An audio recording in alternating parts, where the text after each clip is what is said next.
Max McCoy, paramedic with Sierra Vista Fire Medical. I'm Aubrey Anderson, student and EMT at Sierra Vista Fire Medical.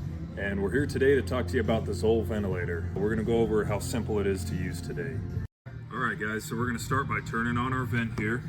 Alright, so the switch at the bottom left, bottom right, turn that on. Takes a minute for it to set up. Aubrey's going to go ahead and start setting up all of our equipment here, and we're going to select adult. Okay, this video is for adult, but understand we can use this vent for adults, pediatrics, and it has a CPAP mode. So we'll go ahead and select adult.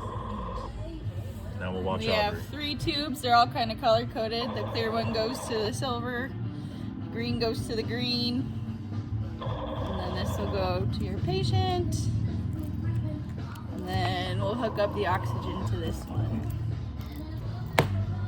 Okay guys, so we never want to test this out on our patient directly, right? So what we do when we first set it up, it's in a testing phase, right? So we want to test it out and make sure there's no leaks. Every ambulance is equipped with this test lung. Hook it up to your test lung, right? Let it do its thing.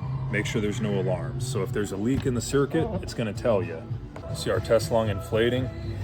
So let's check out our settings here, okay? So really the biggest setting for us that we actually have to calculate here is our tidal volume.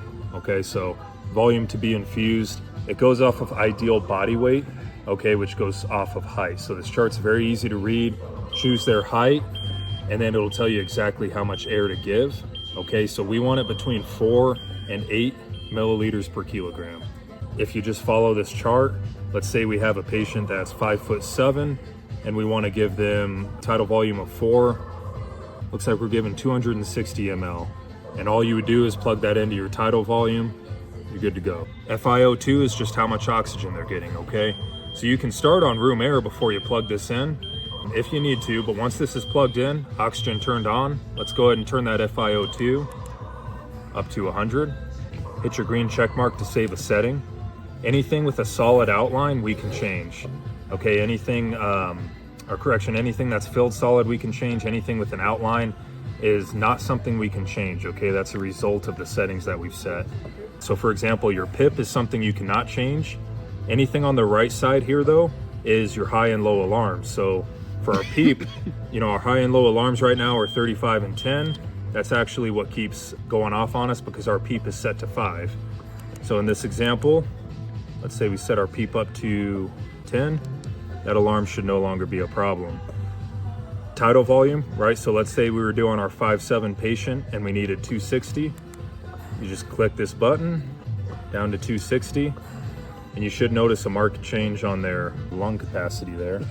And then your beats per minute. So that's pretty standard for most adults. Certain situations you would change it, but in general, your main settings you want to set, crank your FiO2 up to 100, set your tidal volume. And then if you need to increase someone's oxygenation, there's a couple ways you can do that. So always set the FiO2 to 100, set your correct tidal volume. Common misconception here is that increasing tidal volume will increase oxygenation. And that's not always true. What it does increase is barotrauma, and we don't want that. So as long as you're within the 4 to 8 range, okay, and you're getting good chest rise, good compliance, and your PIP is not too high, right? Then what you want to do is you want to increase your PEEP. So PEEP usually is a range from 5 to 20. Your vent is automatically going to start at 5. PEEP is essentially positive end expiratory pressure. So it's just the pressure that stays in your lungs in between breaths, keeps your alveoli open, helps oxygen exchange better within your lungs. All right guys, so we're in the back of the ambulance here. We're going over the oxygen hookup. Okay, so this is how the high pressure hose is going to come out of your Zoll Vent bag. Okay, it's got this fitting on the end.